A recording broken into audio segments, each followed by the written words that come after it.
MDH kitchen king కనుక kitchen లో ఉంటే మనమే ఏదైనా తయారు చేయొచ్చు. బెంగన్ భర్త, ఆలు గోబీ, భిండి మసాలా, ఇంకా మరెన్నో. అభిమానుల ఆశ నెరవేరింది. ఎన్నో ఏళ్ల విరాట్ కోహ్లీ కల సాకారమైంది. ఆర్సీబీ ఫ్యాన్స్ 17 ఏళ్ల నిరీక్షణకు తెరపడింది. IPL 2025 ఫైనల్ మ్యాచ్ లో రాయల్ ఛాలెంజర్స్ బెంగళూరు కొత్త చరిత్రను సృష్టించింది. పంజాబ్ కింగ్స్ ని 6 పరుగుల తేడాతో ఓడించి మొదటిసారి IPL ట్రోఫీని గెలుచుకుంది. మొదట బెంగళూరు 9 వికెట్ల నష్టానికి 190 పరుగులు చేయగా, ఛేదనలో పంజాబ్ 7 వికెట్లకు 184 పరుగులు చేయగలిగింది. కృణాల్ పాండ్యా అద్భుతమైన బౌలింగ్ లో ఆర్సీబీ విజయంలో కీలక పాత్ర పోషించాడు. IPL ట్రోఫీ కోసం ఎన్నో ఏళ్లుగా ఎదురు చూస్తున్న విరాట్ కోహ్లీ మ్యాచ్ గెలిచిన వెంటనే ఆనందంతో కన్నీళ్లు పెట్టుకున్నాడు. 2008లో తొలి సీజన్ నుండి ఒకే జట్టులో కొనసాగుతూ కెప్టెన్ గాను వ్యవహరించిన ఇప్పటిదాకా టైటిల్ గెలవలేకపోయాడు. చివరకు ఆర్సీబీ తొలి IPL ట్రోఫీ గెలుచుకోవడంతో కోహ్లీ భావోద్వేగానికి గురయ్యాడు. స్టేడియంలో జట్టు సభ్యులంతా కోహ్లీ చుట్టూ చేరి విజయోత్సవాలు నిర్వహించారు. అభిమానులు కూడా ఆనందంతో సంబరాలు చేసుకున్నారు. వర్షాకాల సన్నద్ధతపై ఉన్నతాధికారులతో సమీక్ష నిర్వహించారు CM Revanth Reddy. We at East Point Group of Institutions offer a wide range of courses that provide limitless opportunities, building skills over 2 decades. Monsoon emergency teams 24 గంటలు అందుబాటులో ఉండేలా చూడాలని అధికారులను సూచించారు. ఇప్పటికే గుర్తించిన 141 వాటర్ లాగింగ్ పాయింట్స్ లో వాటర్ హార్వెస్టింగ్ వెల్స్ పనుల్లో పురోగతిపై ఆరా తీశారు. హార్వెస్టింగ్ వెల్స్ లోకి చేరే వర్షపు నీటిని ఆటోమేటిక్ పంపుల ద్వారా బయటకు పంపించేలా చర్యలు తీసుకోవాలన్నారు. అలాగే వాతావరణ శాఖ సూచనలకు అనుగుణంగా ముందస్తు చర్యలు చేపట్టాలంటూ ఉన్నతాధికారులను సీఎం రేవంత్ రెడ్డి ఆదేశించారు. ఖమ్మం జిల్లా నేలకొండపల్లి మండలం ముజ్జుగూడెంలో పశు వైద్యశాలను ప్రారంభించారు మంత్రి పొంగులేటి శ్రీనివాసరెడ్డి. ఎన్ని కష్టాలున్నా అభివృద్ధి కుంటుపడకుండా సంక్షేమాన్ని అందిస్తామన్నారు. గత ప్రభుత్వం చేసిన అప్పులకు అసలు వడ్డీ 6,500 కోట్లు కడుతూ సంక్షేమ పథకాలు కొనసాగిస్తున్నామని తెలిపారు. రైతు భరోసా గత ప్రభుత్వం కంటే ఇందిరమ్మ ప్రభుత్వం అదనంగా ఇచ్చిందని అన్నారు. రానున్న రోజుల్లో రైతులకు మళ్లీ రైతు భరోసా ఇస్తామన్నారు. అర్హులైన ప్రతి పేదవారికి విడతల వారీగా ఇందిరమ్మ ఇళ్లు ఇచ్చి తీరుతామని స్పష్టం చేశారు. మహబూబాబాద్ జిల్లా పెదవంగరలో ఇందిరమ్మ ఇళ్ల లబ్ధిదారులకు ప్రొసీడింగ్స్ పంపిణీ కార్యక్రమంలో పాలకుర్తి ఎమ్మెల్యే యశస్విని రెడ్డి భావోద్వేగానికి గురై కన్నీరు పెట్టుకున్నారు.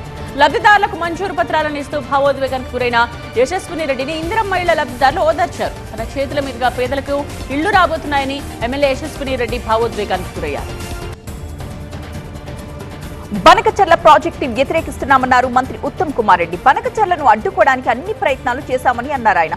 కేంద్ర మంత్రి సిఆర్ పాటిల్ దృష్టికి కూడా తీసుకువెళ్లామని చెప్పారు. ఇప్పటికే తమ అభ్యంతరాన్ని కేంద్రానికి తెలియజేశామన్నారు ఉత్తమ్. ఇంకా ఏం ప్రయత్నాలు చేయాలో కూడా చేస్తామన్నారు. 2 రోజుల్లో అన్ని వివరాలు వెల్లడిస్తానన్నారు. బీజేపీ రాష్ట్ర కార్యాలయంలో జీహెచ్ఎంసీ కార్పొరేటర్స్ తో కేంద్ర మంత్రి కిషన్ రెడ్డి భేటీ అయ్యారు. ఇవాళ జరిగే జీహెచ్ఎంసీ కౌన్సిల్ సమావేశంలో లేవనెత్తాల్సిన అంశాలపై చర్చించారు. బస్తీ పర్యటనలో కిషన్ రెడ్డి దృష్టికి వచ్చిన సమస్యలు, మాన్సూన్ ప్రిపేర్నెస్ పై ప్రభుత్వాన్ని ప్రశ్నించాలని కార్పొరేటర్స్ కు దిశానిర్దేశం చేశారు. గుల్జార్ హౌస్ అగ్ని ప్రమాద ఘటనలో ప్రభుత్వ నిర్లక్ష్యంపై ప్రశ్నించాలని సూచించారు.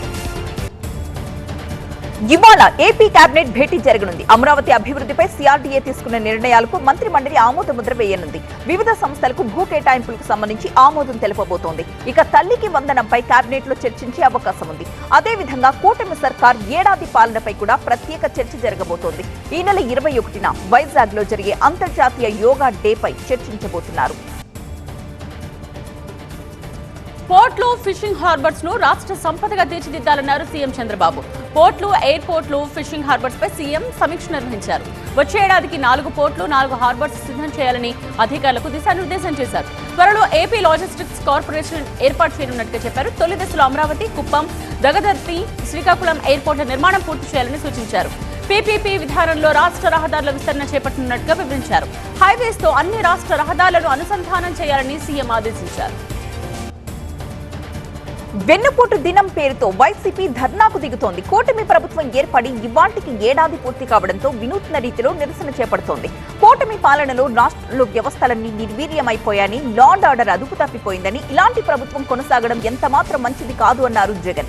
రాష్ట్ర వ్యాప్తంగా వెన్నుపోటు దినం నిర్వహిస్తున్నామని, ప్రతి ఒక్కరూ ఈ నిరసనల్లో పాల్గొంటాలంటూ పిలుపునిచ్చారు జగన్.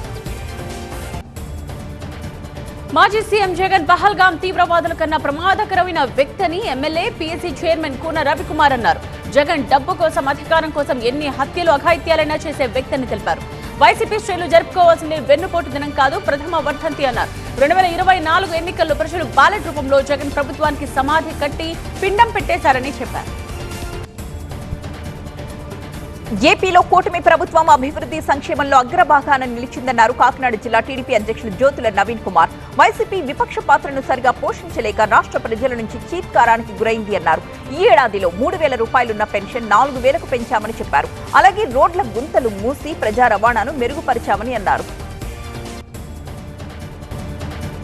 తుని రైలు దహనం కేసును ప్రభుత్వం రీఓపెన్ చేసిందన్నారు మాజీ మంత్రి అంబటి రాంబాబు. రైల్వే కోర్టు కొట్టేసిన కేసును హైకోర్టులో అప్పీల్ చేయాలని ఏపీ ప్రభుత్వం జీవో 852ని విడుదల చేసిందని అన్నారు. కాపు ఉద్యమంపై చంద్రబాబుకు కోపం దేనికంటూ ప్రశ్నించారాయన. ముద్రగడ పద్మనాభంపై ప్రభుత్వానికి కక్ష ఎందుకన్నారు. జీవో 852పై సీఎం చంద్రబాబు సమాధానం చెప్పే తీరాలంటున్నారు అంబటి రాంబాబు. మాజీ మంత్రి హరీష్ రావు జన్మదినం సందర్భంగా బీఆర్ఎస్ సీనియర్ నాయకులు నగేష్ ముదిరాజ్ ఆధ్వర్యంలో రామ్నగర్ లో రక్తదాన శిబిరం ఏర్పాటు చేశారు.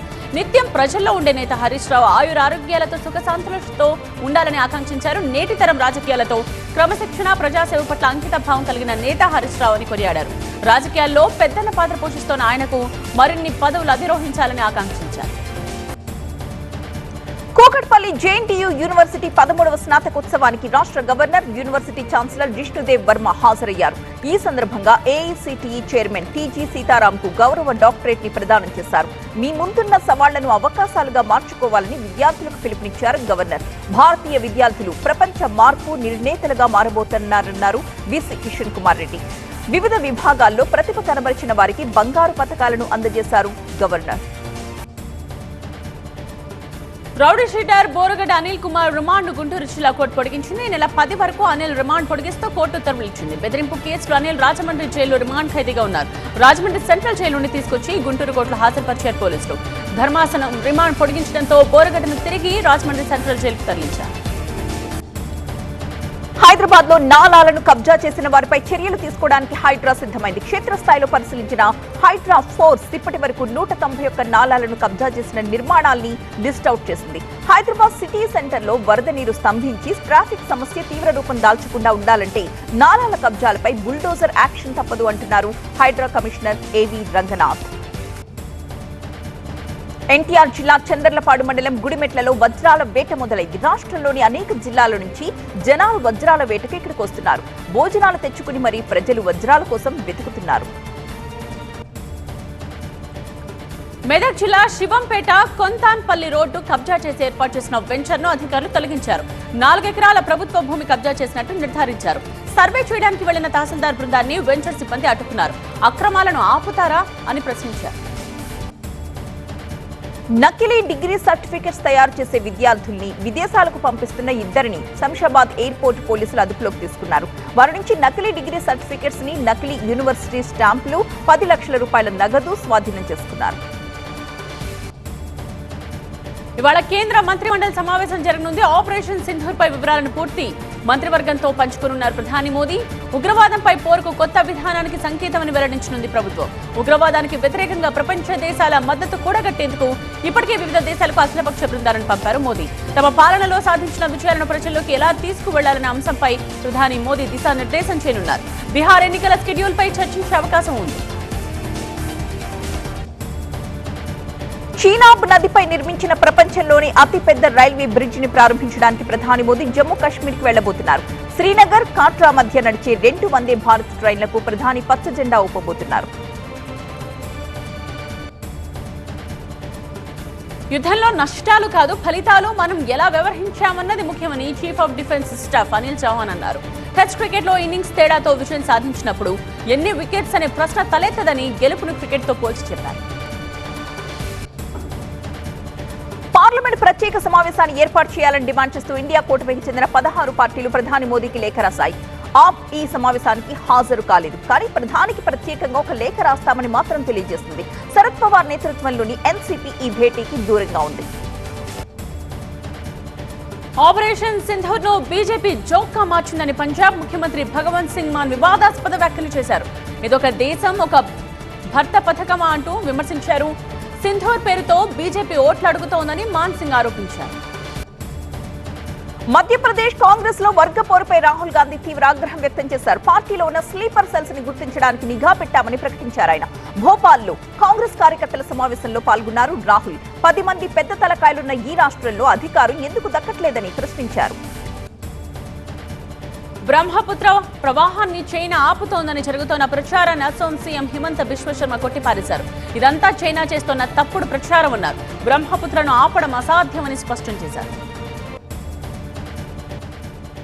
బక్రీద్ సందర్భంగా బలిచ్చే గొర్రెల కోసం శ్రీనగర్ లో మొట్టమొదటి ప్రీ బుకింగ్ సెంటర్ ఓపెన్ చేశారు. జనం పెద్ద సంఖ్యలో ఈ కేంద్రానికి వచ్చి గొర్రెలను ముందస్తు బుకింగ్ చేసుకుని అడ్వాన్స్ కట్టి పెడుతున్నారు. ధూమ్ 4 కు సంబంధించిన ప్రీ ప్రొడక్షన్ పనులు ప్రారంభించింది యష్ రాజ్ ఫిల్మ్స్. శ్రీధర్ రాఘవన్ తో కలిసి ఫైనల్ వర్షన్ స్క్రిప్ట్ ను సిద్ధం చేసే పనిలో ఉన్నారు నిర్మాత ఆదిత్య చోప్రా. ఈ సినిమాలో రణబీర్ కపూర్ లీడ్ రోల్ లో కనిపిస్తారని ప్రచారం జరుగుతోంది. 2026 ఏప్రిల్లో షూటింగ్ మొదలు కానుంది. హిట్ 3 తో బ్లాక్ బస్టర్ అందుకున్న దర్శకుడు శైలేష్ కోలను నెక్స్ట్ ప్రాజెక్ట్ ను హిట్ సిరీస్ లో కాకుండా సెపరేట్ గా ప్లాన్ చేస్తున్నారు. నయా పెళ్లి సందడి స్టార్ రోషన్ హీరోగా యాక్షన్ డ్రామాను తెరకెక్కించే ఆలోచనలో ఉన్నారు. ప్రస్తుతం చర్చల దశలో ఉన్న ఈ ప్రాజెక్ట్ విషయంలో త్వరలో క్లారిటీ రానుంది. MDH కిచెన్ కింగ్ కనుక కిచెన్ లో ఉంటే మనం ఏదైనా తయారు చేయొచ్చు. బెంగన్ భర్తా, ఆలు గోబీ, భిండి మసాలా, ఇంకా మరెన్నో.